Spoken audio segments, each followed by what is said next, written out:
Hi, welcome to ANR tutorials. ఎలా prepare అవుతున్నారు group 4 ఎగ్జామ్కి? సో మీకు కొన్ని గైడెన్స్ అండ్ ఇన్స్ట్రక్షన్స్ ఇద్దామని చెప్పేసి వీడియో రూపంలో మీకు ముందుకు వచ్చాను.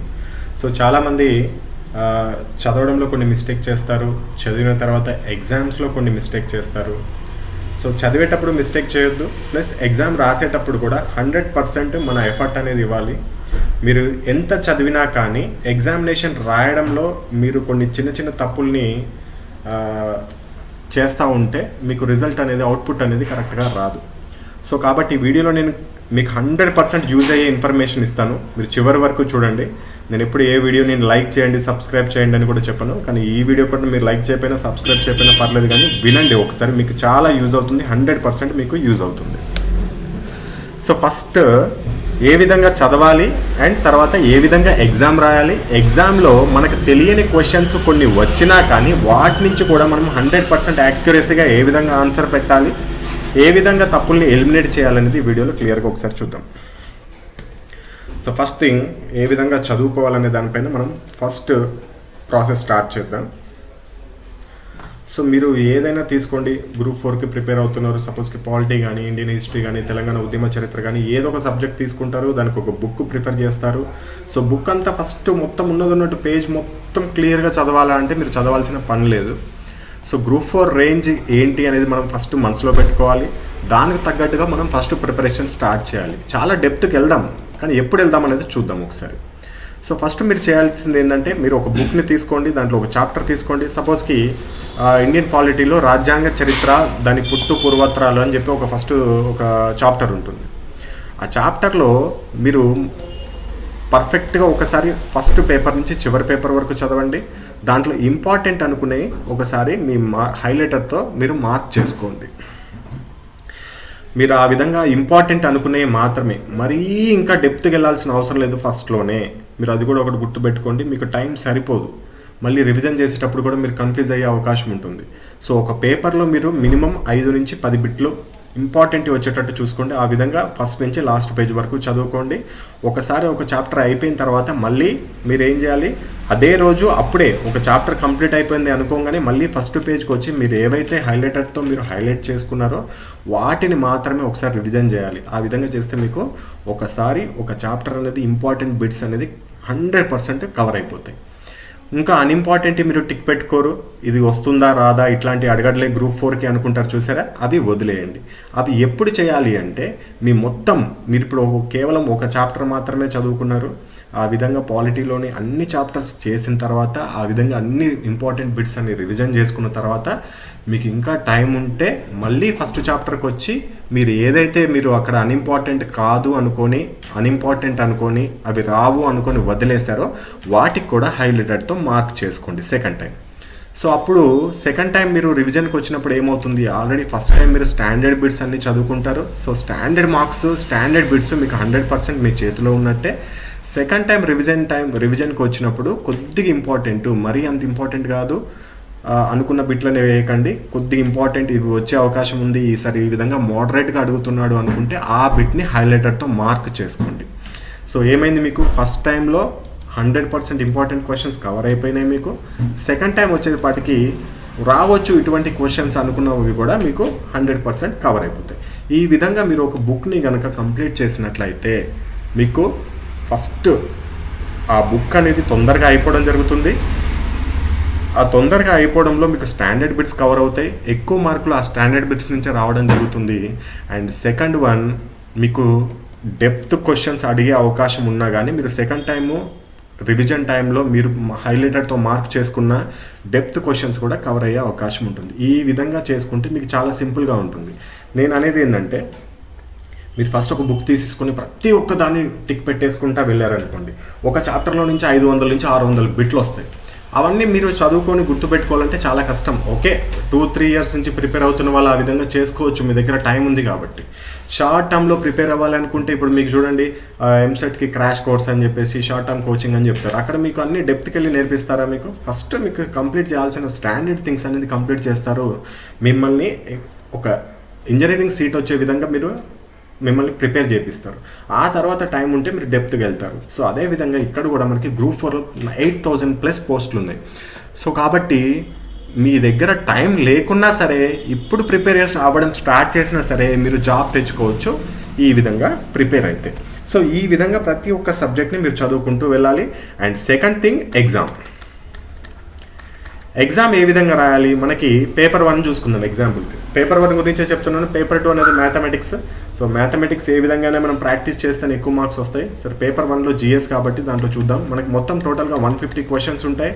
మనకి ఓఎంఆర్ షీట్లో 1, 2, 3 అని ఈ విధంగా మనకి ఓఎంఆర్ షీట్లో వస్తుంది. సో ఫస్ట్ ఎగ్జామ్ హాల్లోకి వెళ్ళిన తర్వాత మీరు చేయాల్సిన పని ఏంటి నేను ఒకసారి క్లియర్గా చెప్తున్నాను. మీరు ఇది మాత్రం 100%గా ఫాలో అవ్వండి. ఎగ్జామ్ హాల్లోకి వెళ్ళిన తర్వాత మీకు క్వశ్చన్ పేపర్ అనేది ఇవ్వడం జరుగుతుంది కదా. క్వశ్చన్ పేపర్ ఇచ్చిన తర్వాత ఆ క్వశ్చన్ పేపర్లోనే మీరు టిక్స్ పెట్టుకోవడానికి ట్రై చేయండి. సపోజ్కి మీరు క్వశ్చన్ పేపర్ తీసుకుంటారు, ఫస్ట్ క్వశ్చన్ వచ్చిందా లేదా మీకు ఆన్సర్ చూసుకోండి. వస్తే మీరు క్వశ్చన్ పేపర్లోనే రౌండప్ చేసుకోండి. అంతేగాని ఇక్కడ ఓఎంఆర్ షీట్లో మీరు రౌండప్ చేయకూడదు. అవన్నీ ఎప్పుడు చేయాలో చెప్తాను. సో సెకండ్ క్వశ్చన్ చూసుకోండి. సెకండ్ క్వశ్చన్ వచ్చా రాలేదనుకోండి, వదిలేయండి ప్రస్తుతానికి. అప్పటికి ఒక రౌండ్ కంప్లీట్ చేసేద్దాం. ఫస్ట్ 150 క్వశ్చన్స్ని మనము ఒక రౌండ్ కంప్లీట్ చేసేద్దాం. First half an hour target మనకిది. మొదటి 30 నిమిషాలలో మీకు వచ్చిన క్వశ్చన్స్ అన్నిటినీ మీరు మార్క్ చేసుకోవాలి. ఎక్కడ మార్క్ చేసుకోవాలి? క్వశ్చన్ పేపర్లోనే, ఓఎంఆర్ షీట్లో కాదు. So first half an hour 30 మినిట్స్లో మనం వచ్చిన క్వశ్చన్స్ అన్నిటినీ క్వశ్చన్ పేపర్లో మార్క్ చేసుకుంటూ వెళ్ళిపోదాం. 1 నుంచి 150 వరకు. సపోజ్గా 150 క్వశ్చన్లో మీకు ఒక 70 క్వశ్చన్ల వరకు వచ్చినాయి, 100% మీరు చదివారు అనుకుందాం. వాటిని మీరు క్వశ్చన్ పేపర్లో టిక్ పెట్టేశారు. ఒక రౌండ్ అయిపోయింది. నెక్స్ట్ మళ్ళీ సెకండ్ రౌండ్కి వచ్చేపాటికి ఫస్ట్ క్వశ్చన్ చేశారు కదా ఆల్రెడీ. మీరు ఫస్ట్ క్వశ్చన్కి ఆల్రెడీ బబ్లింగ్ చేయలేదు, క్వశ్చన్ మార్క్లో టిక్ చేసుకున్నారు. సో ఆన్సర్ కరెక్టే అని చూడండి. మళ్ళీ ఒకసారి దాన్ని అది కరెక్టా కాదా అనేది చెక్ చేసుకోండి. అలా చెక్ చేసుకోవాలి ప్రతిసారి. అంతేగాని మీరు కంగారులో మీరు ముందుగానే బబ్లింగ్ చేసుకుంటే ఆ తర్వాత ఆ క్వశ్చన్కి ఆన్సర్ ఇది కాదు ఇది అని గుర్తొస్తుంది మీకు.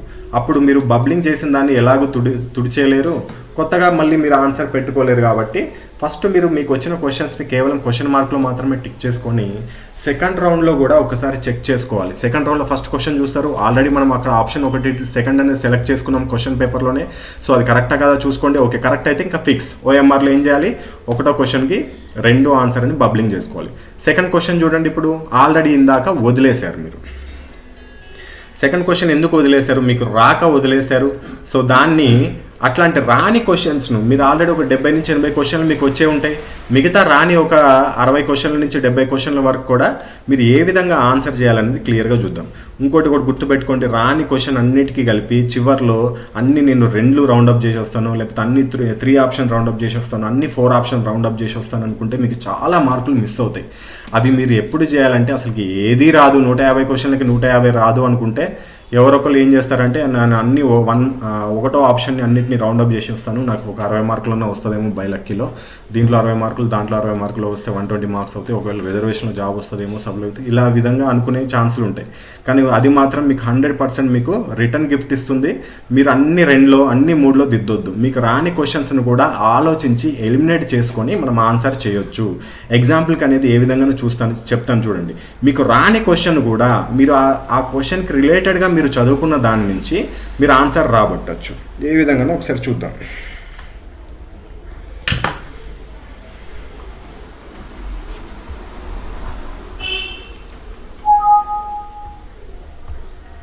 ఇక్కడ చూడండి 2018కి సంబంధించిన క్వశ్చన్ పేపర్ ఇది. 2018లో మనకి క్వశ్చన్ పేపర్ ఎగ్జామ్ ఇది ఒరిజినల్ క్వశ్చన్ పేపర్ ఇది. పేపర్ 1 జనరల్ స్టడీస్కి సంబంధించిన పేపర్. సో దీంట్లో కొన్ని క్వశ్చన్స్ చూద్దాం. ఏ విధంగా మనకి రాని క్వశ్చన్ని కూడా మనం దాని నుంచి కరెక్ట్ ఆన్సర్ ఏ విధంగా రాబట్టవచ్చు, మనం చదివిన కొద్ది సబ్జెక్ట్ నుంచి ఏ విధంగా రాబట్టవచ్చు అనేది మనం ఒకసారి క్లియర్గా చూద్దాం. సో ఇక్కడ ఫస్ట్ క్వశ్చన్ చూడండి, కింది వ్యాఖ్యలను పరిశీలించండి అని ఉంది. ఫస్ట్ ఆప్షన్ వచ్చేసి జిల్లా కోర్టు మరియు సెషన్ జడ్జి కోర్టే జిల్లా స్థాయిలోని అత్యుత్తమ క్రిమినల్ కోర్టు అని ఉంది.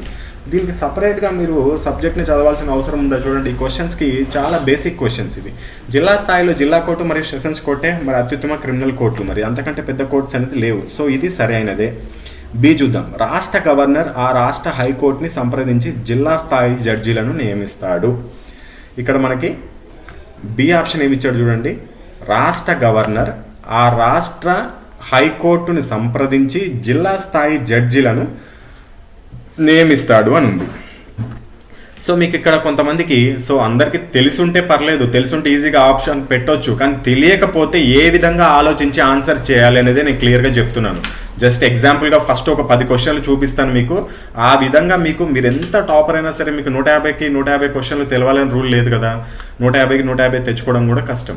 సో కాబట్టి 150లో ఒక 100 క్వశ్చన్లు తెలిసినా కానీ మిగతా 50లో నుంచి ఒక 30 మార్కులు ఏ విధంగా తెచ్చుకోవచ్చు అనేదే నేను ఇక్కడ మీకు క్లియర్గా ఎక్స్ప్లెయిన్ చేయబోతున్నాను. సో ఫస్ట్ ఒకటి చూడండి, ఆప్షన్ ఏ, జిల్లా కోర్టు మరియు సెషన్ కోర్టు జడ్జిలోనే సెషన్స్ జడ్జి కోర్టే జిల్లా స్థాయిలోనే అత్యుత్తమ క్రిమినల్ కోర్టు అని ఉంది. సో ఇది రైట్, పక్కా తెలుసు మనకి. బి ఆప్షన్ చూద్దాం, రాష్ట్ర గవర్నర్ ఆ రాష్ట్ర హైకోర్టుని సంప్రదించి జిల్లా స్థాయి జడ్జీలను నియమిస్తాడని ఉంది.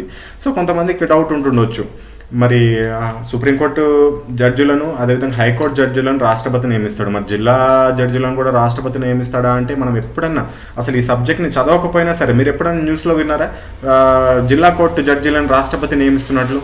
సో కాబట్టి రాష్ట్రపతి అయితే కాదు. మరి జిల్లా కోర్టు జడ్జిలను ఎవరు నియమిస్తారు? ఖచ్చితంగా రాష్ట్ర గవర్నరే నియమిస్తాడు. ఆ విధంగా ఆలోచించుకోవాలి. సరే అది తెలియదు అనుకుందాం, సపోజ్కి రాష్ట్ర గవర్నర్ నియమిస్తాడా, లేకపోతే ముఖ్యమంత్రి నియమిస్తాడా, లేకపోతే అసలు రాష్ట్రపతి నియమిస్తాడా, మీరు ఇట్లా ఏదో కన్ఫ్యూజన్లో ఉంటారు. సరే అది పక్కన పెడదాం. ఏ అయితే పక్క కన్ఫర్మ్ కదా, ఏ అయితే కరెక్ట్. సో చూడండి నెక్స్ట్ సి, జిల్లా జడ్జిగా అర్హత పొందడానికి ఒక వ్యక్తి 7 సంవత్సరాలు మరియు అంతకన్నా ఎక్కువ కాలం అడ్వకేటు లేదా ప్లీడర్గా పనిచేసిన వారు లేక కేంద్ర రాష్ట్ర న్యాయశాఖలో సేవలు అందించిన అధికారి అయి ఉండాలి. సో ఇది తెలుసా? ఇది కూడా తెలియదు అనుకుందాం. సరే సి కూడా తెలియదు, బి తెలియదు, సి తెలియదు అనుకుందాం. ఏ అయితే కరెక్ట్ అని తెలుసు మనకి. నెక్స్ట్ డి చూడండి, సెషన్స్ జడ్జి మరణశిక్ష విధించిన పక్షంలో దాని అమలుకు ముందు హైకోర్టు నిర్ధారించాలి. చూడండి, మీరు క్రిమినల్ కోర్టు ఏదైతే సెషన్ కోర్టు ఉందో లేకపోతే జిల్లా కోర్టు ఉందో ఏదైనా మరణశిక్ష విధించినప్పుడు దానంతటికి అదే డైరెక్ట్ అమలు జరపలేదు. ఖచ్చితంగా హైకోర్టు నుంచి ఎన్ఓసి తెచ్చుకోవాలి. అంటే హైకోర్టు అనేది దాన్ని ఓకే నిర్ధారించాలి, ఈ కేసుకి ఉరిశిక్ష వేయడము సబబే అని చెప్పి వాళ్ళు డిసైడ్ చేస్తేనే అప్పుడు ఆ జిల్లా కోర్టు, ఆ జిల్లా కారాగారం అనేది దాన్ని అమలుపరచడానికి అర్హత ఉంటుంది. ఇది బేసిక్ బిట్టు పక్కా తెలిసి ఉండాలి మీకు. సరే మనకి బి తెలీదు, సి తెలీదు, ఏ డి చూద్దాం. ఏ డి అయితే పక్కా కరెక్ట్ కదా. ఏ డి ఎక్కడ ఉన్నాయి? 2 ఆప్షన్లో చూడండి. ఇక్కడ ఒకటో ఆప్షన్ చూడండి, ఏబిసిడి 4 రైట్ అని ఉన్నాయి. సో అయితే ఇది అయి ఉండాలి. రెండోది చూడండి బిసిడి, మరి ఏ కూడా కరెక్టే అని తెలుసు కదా, మరి ఇక్కడ ఏ ఆప్షన్ లేదు. సో రెండోది కాదు. మూడో చూద్దాం, సిడి అని ఉంది. సిడి అంటే డి అయితే పక్కా అని తెలుసు, సి అయితే తెలియదు మనకి, ఏ అయితే పక్కా తెలుసు కాబట్టి ఇది కూడా కాదు. నాలుగోది చూద్దాం, ఏ మరియు బి మాత్రమే సరైనవని ఉంది. ఏ డి ఆల్రెడీ నీకు తెలుసు కానీ బీసీ గురించి తెలియదు, మరి డి కూడా కరెక్ట్ కాబట్టి 4వ దాంట్లో డి లేదు కాబట్టి 4వది కూడా రాంగ్. సరే కరెక్ట్ ఆన్సర్ ఏది మనకి ఆప్షన్ 1 అని పెట్టవచ్చు. సో ఈ క్వశ్చన్స్ చూడండి, మీకు దీంట్లో మీరు ఆన్సర్ తెలియదు, మీకు 90% ఈ క్వశ్చన్కి ఆన్సర్ తెలియకపోయినా సరే మీరు దీంట్లో నుంచి మీరు కరెక్ట్ ఆన్సర్ని రాబట్టుకోవచ్చు. అదే విధంగా ఆలోచించి మీరు ప్రతి ఒక్క క్వశ్చన్ మీకు రాని క్వశ్చన్కి అవసరమైతే మీకు వచ్చిన క్వశ్చన్స్ నేను ఆల్రెడీ చెప్పాను.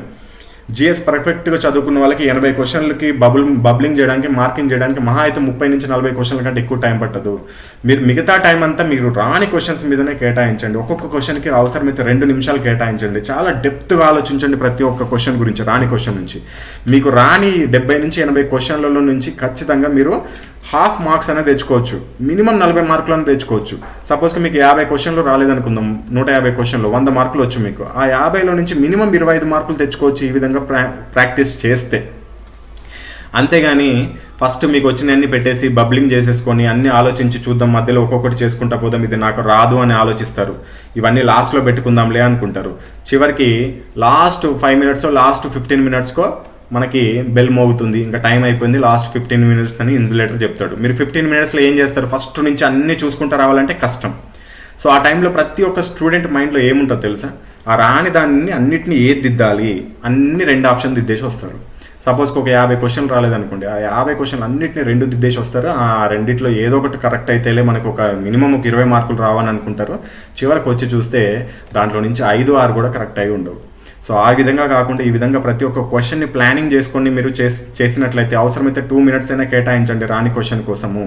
ప్రతి ఒక్కరు డెప్త్గా ఆలోచించండి. ఆ విధంగా ఆలోచిస్తే మీరు మినిమం మీకు తెలియని క్వశ్చన్లో కూడా అసలు 100% ఆ క్వశ్చన్ గురించి ఎటువంటి ఐడియా లేకపోయినా సరే మీరు ఒక 50 క్వశ్చన్లు అట్లాంటివి ఉంటే దాంట్లో నుంచి 25 మార్కులు తెచ్చుకోవచ్చు. సో ఇక్కడ ఇంకోటి నీకు నేను కొన్ని క్వశ్చన్స్ చూపిస్తున్నాను, అన్నీ చెప్పాలంటే కష్టం ఏ విధంగా ఆలోచించాలనేది. నాకు నచ్చితే ఫాలో అవ్వండి, ఖచ్చితంగా దీంట్లో నుంచి మీకు యూజ్ అయ్యే విషయాలే ఉంటాయి. సో రెండో క్వశ్చన్ చూద్దాం. భారతదేశ స్వీయ ప్రభుత్వ పితామహుడు ఎవరు, అంటే స్థానిక పరిపాలనా పితామహుడు ఎవరు అన్నారు. ఈ క్వశ్చన్ ప్రతి ఒక్కరికి తెలిసి ఉంటుంది. పాలిటీ అసలు ఫస్ట్ అందరూ చదివేది స్థానిక స్వపరిపాలన 73, 74 రాజ్యాంగ సవరణ చదువుతూ ఉంటారు. మీరు ఏ బుక్ అన్నా తీసుకోండి, ఈ క్వశ్చన్ లేనిదే ఉండదు. స్టార్టింగ్ పేజీలోనే ఈ క్వశ్చన్ ఉంటుంది పక్క. ఇదైతే డ్యామ్ షూ. ఒకవేళ ఇది అసలు చదవలేదే అనుకుందాం, సరే ఇది మీరు అసలు ఇట్లాంటి క్వశ్చనే చదవలేదు అనుకుందాం, దానికి ఏ విధంగా ఆన్సర్ చేయాలో చూద్దాం. సో ఫస్ట్ ఆప్షన్ చూడండి, లార్డ్ డల్హౌసీ ఇచ్చాడు. లార్డ్ డల్హౌసీ పీరియడ్ చూడండి ఎప్పుడుంది. సెకండ్ ఆప్షన్ చూడండి, లార్డ్ రిప్పన్ పీరియడ్ చూడండి ఎప్పుడుంది. థర్డ్ ఆప్షన్ చూడండి, lord Bentinck. Fourth option lord Wellesley. వీళ్ళు పరిపాలనా కాలం చూడండి. సో మనం ఒకటి నేర్చుకున్నాం ఆల్రెడీ, ప్రతి ఒక్కరికి తెలుసు మనకి, ఇది పాలిటీలో కాకుండా హిస్టరీలో కూడా వస్తుంది. ఏమని వస్తుందంటే స్థానిక స్వపరిపాలనకి మాగ్నా కార్టు 1882లో రిలీజ్ చేయబడింది. సో 1882 అని చదువుకొని ఉంటారు కాబట్టి ఆ 1882 పీరియడ్లో ఎవరు గవర్నర్ జనరల్గా ఉన్నారో చూసుకుంటే దీనికి ఈజీగా ఆన్సర్ చేయొచ్చు. సపోజ్కి 1880 నుంచి 1884 మధ్యలో ఎవరున్నారు, లార్డ్ రిప్పర్ ఉన్నారు కాబట్టి ఆ విధంగా ఆన్సర్ చేయొచ్చు. ఈ క్వశ్చన్కి ఆన్సర్ ప్రతి ఒక్కరికి తెలిసే ఉంటుంది, అంత డెప్త్గా వెళ్ళాల్సిన అవసరం లేదు. కాకపోతే నేను ఎందుకు చెప్తున్నానంటే ఈ విధంగా మనకు క్వశ్చన్ తెలియకపోయినా సరే దానికి రిలేటెడ్గా ఏదో ఒక సబ్జెక్ట్ చదువుకొని ఉంటాం మనము, ఆ సబ్జెక్ట్ నుంచి ఈ క్వశ్చన్కి ఆన్సర్ తెచ్చుకోవచ్చు అని చెప్పడమే నా యొక్క అభిప్రాయం. ఆల్రెడీ మీకు కొంతమందికి ఈ మెటీరియల్ కూడా ఏఎన్ఆర్ ట్యూటోరియల్ది మెటీరియల్ కూడా షేర్ చేశాను. దాంట్లో ప్రతి ఒక్కటి క్వశ్చన్స్కి ఆన్సర్స్ అనేది ఉంటాయి చూడండి. సపోజ్కి దీంట్లో చూద్దాం ఈ క్వశ్చన్ ఉందా లేదా. ఈ క్వశ్చన్ ఉందా లేదా అని చూడాలంటే కంట్రోల్ ఫైండ్ అని కొట్టాలి, కంట్రోల్ ఎఫ్. చూసి మన మెటీరియల్ ఈ క్వశ్చన్ ఉందా లేదా అంటే రిప్పన్ అని కొడదాం, వస్తుందేమో చూద్దాం.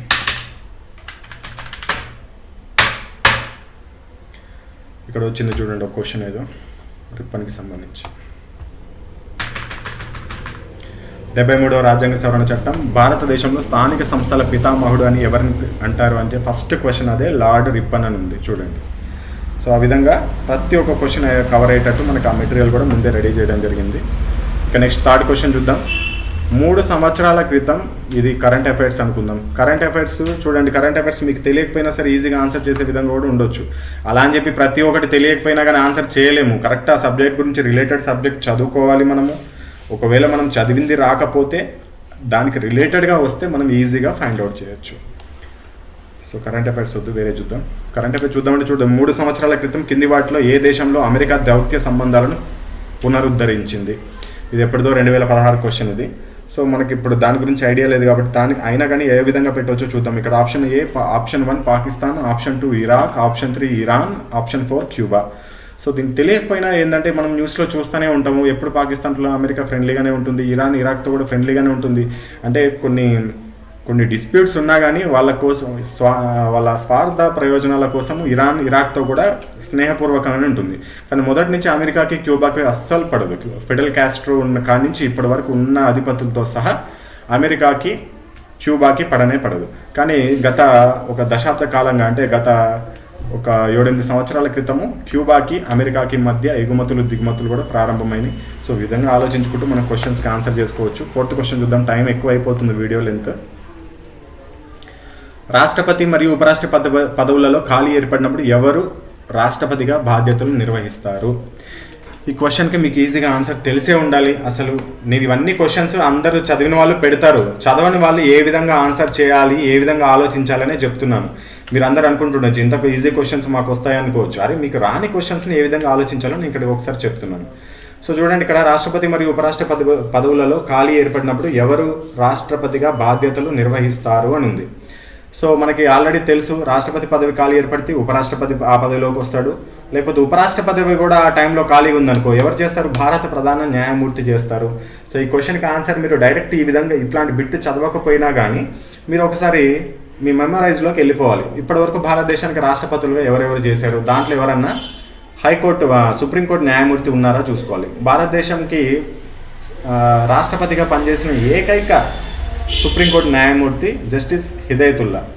సో ఆ విధంగా మనము దీనికి ఆన్సర్ భారత ప్రధాన న్యాయమూర్తి అని ఈజీగా పెట్టేయచ్చు. ఇట్లాంటి క్వశ్చన్ చదవకపోయినా కానీ మనం ఆల్రెడీ చదివిన సబ్జెక్ట్ని తెచ్చుకొని పెట్టవచ్చు. ఒకసారి చూద్దాం, మన పీడిఎఫ్లో కూడా ఇది ఉందో.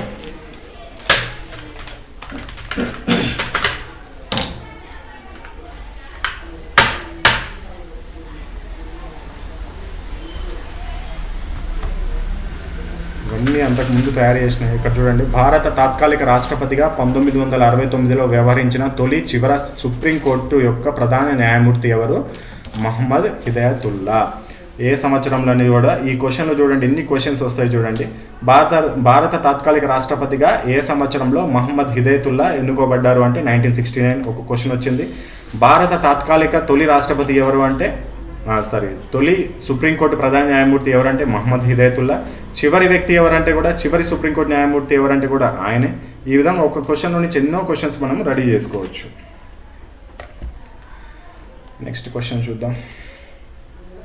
5th క్వశ్చన్ కరెంట్ అఫైర్ ఉంది. 6th క్వశ్చన్ మళ్ళీ ఇక్కడ చూడండి, ఈ క్రింది జతలలో ఏవి సరైనవని ఉంది. స్థానిక సంస్థలకు ఎన్నికలు నిర్వహించే అధికారం ఎవరికి ఉంటుంది అని ఉంది. రాష్ట్ర ఎన్నికల సంఘం కంట. చూడండి, మరి రాష్ట్ర ఎన్నికల సంఘం కాకుండా ఎవరు కేటాయిస్తారు? ఇప్పుడు సర్పంచ్ ఎలక్షన్స్ కూడా మనకి రాష్ట్ర ఎన్నికల సంఘంకే నోటిఫికేషన్ రిలీజ్ చేస్తుంది. సో కాబట్టి అది కరెక్టే. బి, రాష్ట్ర ప్రభుత్వం మరియు స్థానిక సంస్థల మధ్య నిధుల విభజన చేసే సంస్థ ఏది? రాష్ట్ర ఫైనాన్స్ కమిషన్. మరి రాష్ట్ర ఫైనాన్స్ కమిషన్ కూడా మనకి 243 ఆర్టికల్ ప్రకారమే ఏర్పడుతుంది. అదే మనకి రాష్ట్ర ప్రభుత్వానికి మరియు స్థానిక సంస్థలకు మధ్య నిధుల విభజన చేస్తుంది. ఇది కూడా రైటే. సో సి అనేది తెలియదు అనుకుందాం. సపోజ్కి చాలామందికి తెలియదు. చదివిన వాళ్ళకి అన్నీ తెలుస్తాయి, చదవని వాళ్ళు ఏ విధంగా పెట్టాలనేది నా ముఖ్య ఉద్దేశం చెప్తున్నాను నేను. భారతదేశంలో మొట్టమొదటిగా పంచాయతీరాజ్ వ్యవస్థను ప్రవేశపెట్టిన రాష్ట్రం ఇది. ఆంధ్రప్రదేశ్. చాలామంది ఆంధ్రప్రదేశ్ అనుకుంటారు.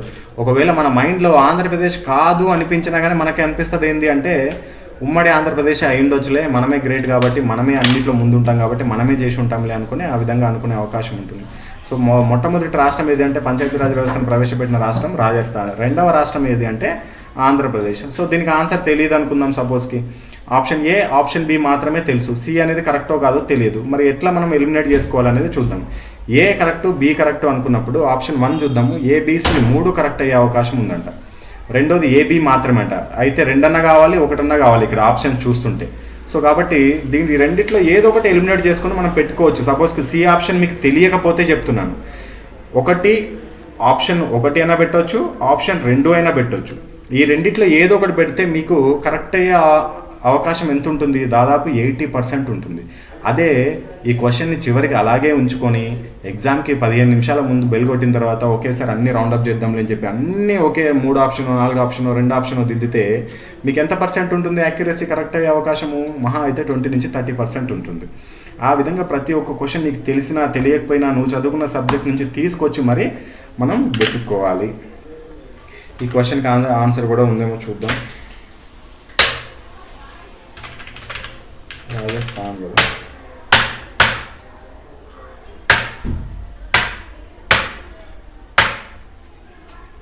ఇక్కడ ఉంది చూడండి, వచ్చింది బిట్. 3 అంచెల పంచాయతీరాజ్ వ్యవస్థను అమలు చేసిన మొదటి రాష్ట్రం ఏది? రాజస్థాన్. ఎప్పుడు చేసింది కూడా వచ్చింది, 2 అక్టోబర్ 1959.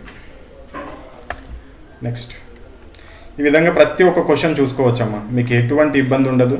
చదివింది అయితే పర్ఫెక్ట్గా చదవండి. ఏ విధంగా చదవాలో కూడా క్లియర్గా చెప్పాను. ఫస్ట్ స్టాండర్డ్ బిట్స్ కంప్లీట్ చేసుకోండి, తర్వాత కంప్లీట్ చేసిన స్టాండర్డ్ బిట్స్ని రివైజ్ చేయండి.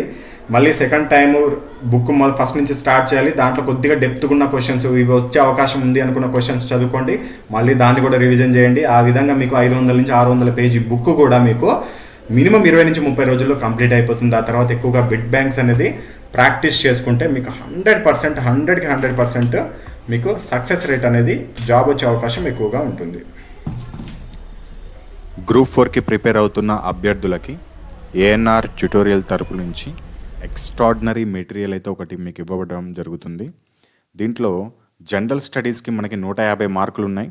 దాంట్లో 150 మార్కుల్లో కేవలం 4 సబ్జెక్టులు చదివి 115 మార్కులు మనం కవర్ చేసుకోవచ్చు. మనకి ఆ 4 సబ్జెక్టులో నుంచి కూడా మనకి ఎక్కువగా మనకి ఇండియన్ హిస్టరీ కావచ్చు, ఇండియన్ పాలిటీ కావచ్చు, తెలంగాణ ఉద్యమ చరిత్ర కావచ్చు, ఇవన్నీ ఎన్సీఆర్టీ అండ్ అకాడమీ బుక్స్లలో నుంచే వస్తాయి మనకి. సేమ్ యాజ్ ఇట్ ఈస్గా ఎన్సీఆర్టీ అండ్ అకాడమీలో లైన్ టు లైన్ మిస్ కాకుండా మనకి ప్రతి చాప్టర్ నుంచి ప్రతి సబ్జెక్ట్లో చాప్టర్ వైజ్గా మీకు క్వశ్చన్స్ అనేది తీసుకొని ఇవ్వడం జరిగింది. ఈ 4 సబ్జెక్టుల నుంచి మీకు 4 రకాల పీడిఎఫ్లు వస్తాయి. ఒకటి తెలంగాణ ఉద్యమ చరిత్ర and Telangana history and Telangana polity and current affairs 2022 July నుంచి ఎగ్జామ్ అయ్యే వరకు మీకు ప్రతి మంగళవారం అప్డేట్ అవుతుంది. ఈ 3 మాత్రం మీకు తెలంగాణ ఉద్యమ చరిత్ర, ఇండియన్ హిస్టరీ, ఇండియన్ పాలిటీ మాత్రం ఒకేసారి మీకు వచ్చేస్తాయి. దాంతోపాటుగా 14 వారాల టైం టేబుల్ కూడా మీకు ఇవ్వడం జరుగుతుంది. ఒకసారి ఇది స్క్రీన్ షాట్ తీసుకోండి ఈ పేపర్ని, ఎందుకంటే మీకు అక్టోబర్ 7, 2018 జరిగిన గ్రూప్ 4 ఎగ్జామినేషన్, టీఎస్పిఎస్సి గ్రూప్ 4 ఎగ్జామినేషన్లో ఏ సబ్జెక్ట్ నుంచి ఎన్ని మార్కులు వచ్చాయో కూడా క్లియర్గా ఇవ్వడం జరిగింది. దీంట్లో ప్రధానంగా 4 సబ్జెక్టుల నుంచి మొత్తం 115 మార్కులు వచ్చాయి. తెలంగాణ ఉద్యమ చరిత్ర నుంచి 37 మార్కులు, ఇండియన్ పాలిటీ నుంచి 35, ఇండియన్ హిస్టరీ నుంచి 18, కరెంట్ అఫైర్స్ నుంచి 25 మార్కులు, టోటల్ 115 మార్కులు ఇవ్వడం జరిగింది. సేమ్ ఈ 4 సబ్జెక్టులకు సంబంధించిన పీడిఎఫ్లు మీకు వాట్సాప్కి పంపించడం జరుగుతుంది. అవి మీరు కావాలంటే ప్రింట్ కూడా తీసుకోవచ్చు. ఈ కోర్స్ యొక్క ఫీజు వచ్చేసి 299 రూపీస్ ఉంటుంది. మీరు ఫోన్పే లేకపోతే ఇక్కడ డిస్ప్లే పైన చూపిస్తున్న ఫోన్పే లేకపోతే గూగుల్ పేకి దేనికైనా పేమెంట్ చేసుకోండి. ఆ పేమెంట్ చేసుకున్న స్క్రీన్ షాట్ని సేమ్ ఇదే నెంబర్ వాట్సాప్కి మీరు పంపించినట్లయితే వితిన్ 4 అవర్స్ లోపల మీరు బ్రాడ్కాస్ట్లో యాడ్ అవ్వడం జరుగుతుంది. అదేవిధంగా PDFs 4 PDFs with time table మొత్తం 5 పీడిఎఫ్లు రావడం జరుగుతుంది. అండ్ కరెంట్ అఫైర్ అయితే ప్రతి మంగళవారం మీకు అప్డేట్ అయ్యి మీకు ప్రతి మంగళవారం మీ వాట్సాప్కి మీరు అడగక ముందే వచ్చేస్తుంది. ముఖ్యంగా ఎన్సీఆర్టీ అండ్ అకాడమీలో నుంచి ఎందుకు తీసుకోవడం జరిగిందంటే ఈ క్వశ్చన్స్ అన్నీ టీఎస్పిఎస్సి ప్రచురించే టీఎస్పిఎస్సి కండక్ట్ చేసే ప్రతి ఎగ్జామినేషన్ని ఎక్కువగా మనకి ఎన్సీఆర్టీ, అదేవిధంగా తెలుగు అకాడమీ, అదేవిధంగా కొంతమంది చరిత్రకారులు రాసిన పుస్తకాల ఆధారంగా మాత్రమే ఇవ్వడం జరుగుతుంది. కాబట్టి మీకు దాంట్లో నుంచి ఇవ్వడం జరుగుతుంది. ఎన్సీఆర్టీ బుక్స్ ఒక 20 నుంచి 30 బుక్స్ ఉంటాయి. అవన్నీ చదవాలంటే మీ వల్ల కాదు. కాబట్టి మీకు మార్కెట్లో దొరుకుతున్న ఏదో ఒక స్టాండర్డ్ బుక్ మీకు నచ్చిన స్టాండర్డ్ బుక్ ఒకటి చదువుకొని, థియరీ చదువుకొని, ఆ తర్వాత మన ఏఎన్ఆర్ ట్యూటోరియల్ తరపు నుంచి ఈ కోర్స్ తీసుకొని మీరు ఈ బిట్స్ ప్రాక్టీస్ చేసినట్లయితే మీకు 100% మంచి రిజల్ట్ అనేది ఉంటుంది. మినిమం మీరు ఇంకొకటి కూడా సజెషన్ చేస్తున్నాను, మీరు ఏ బుక్ అయినా సరే లేకపోతే ఏ బిట్ బ్యాంక్నైనా సరే 1కి 10 సార్లు రివైజ్ చేయాలి. రివైజ్ చేస్తే అది మీరు ఎప్పటికీ మర్చిపోకుండా ఉంటుంది. ఇది మాత్రం 100%. 1-2 సార్లు ఏ బుక్ని చదివినా కానీ అది మీ మైండ్లో ఉండదు. పైన మాత్రమే కొన్ని ఇంపార్టెంట్ క్వశ్చన్స్ మాత్రమే గుర్తుంటాయి. ప్రతి ఒక్కటి గుర్తుండాలంటే మినిమం 10 టైమ్స్. 10 అనేది నేను ఏదో ఊతపదంగా చెప్పట్లేదు. ఖచ్చితంగా ప్రతి ఒక్క చాప్టర్ని, ప్రతి ఒక్క బిట్ని 10 సార్లు రివైజ్ చేయాలని టార్గెట్ పెట్టుకోండి. ఏ ఎగ్జామ్కి ప్రిపేర్ అవుతున్నా అన్నిటికంటే ముఖ్యమైనది 14 వారాల ప్రణాళిక, అంటే 98 రోజుల ప్రణాళిక అనేది ఇంపార్టెంట్. దానికి సంబంధించి కూడా నేను డీటెయిల్స్ పంపిస్తాను. ఆ విధంగా ప్రిపేర్ అవ్వండి. ఇక లాస్ట్ అండ్ ఫైనల్ ఒకసారి ఎగ్జాంపుల్గా చూపిస్తున్నాను పీడిఎఫ్స్ ఎలా ఉంటాయి అనేది. ఇది చూడండి, ఇండియన్ హిస్టరీ దాదాపు 100 పేజీల పైనే ఉంటుంది. ప్రతి ఒక్కటి 100 పేజెస్ ఉంటుంది మినిమం. మొత్తం 400 పేపర్స్ వరకు ఉంటాయి మీకు. ఇండియన్ హిస్టరీలో మీకు జాతీయ ఉద్యమానికి సంబంధించిన అన్ని బిట్లు కవర్ అవుతాయి. అదేవిధంగా ఇదేమో ఇండియన్ పాలిటీ, ఇదేమో మీకు కరెంట్ అఫైర్స్. కరెంట్ అఫైర్స్ అయితే మంత్లీ కరెంట్ అఫైర్స్తో పాటు ఆ మంత్లో వివిధ న్యూస్ పేపర్లో వచ్చిన జీకే అంశాలు, అదేవిధంగా సబ్జెక్ట్ వైజ్గా టేబుల్తో కూడా ఇవ్వడం జరిగింది. ఇక్కడ చూడండి, ఎగ్జాంపుల్కి అవార్డులు అని చెప్పేసి ఒక టేబుల్ ఉంది. దీంట్లో గత 2022 జూలై నుంచి మొత్తం అవార్డ్స్, అదేవిధంగా నెక్స్ట్ స్పోర్ట్స్, అదేవిధంగా నియామకాలు, అపాయింట్మెంట్స్, సైనిక విన్యాసాలు, నేషనల్ ఇండెక్స్, డేట్స్, తుఫాన్లు, ఇవన్నీ జస్ట్ శాంపులే. ఒరిజినల్ వేరే ఉంటుంది, చాలా ఉంటాయి. పుస్తకాలు రచించిన వారు, రీసెంట్గా మరణించిన వారు, కొంతమంది వ్యక్తుల బిరుదులు, మారిన పేర్లు, కొత్త పేర్లు, అదేవిధంగా ముఖ్యమంత్రులు, మంత్రులు, గవర్నర్లు, ఇవన్నీ మీకు క్లియర్ కట్గా అందుతాయి. అదేవిధంగా మంత్లీ కరెంట్ అఫైర్స్ అనేది ఈ విధంగా ఉంటాయి, కింద చూడండి. అదేవిధంగా దీంట్లో ఆ మంత్లో సపోజ్కి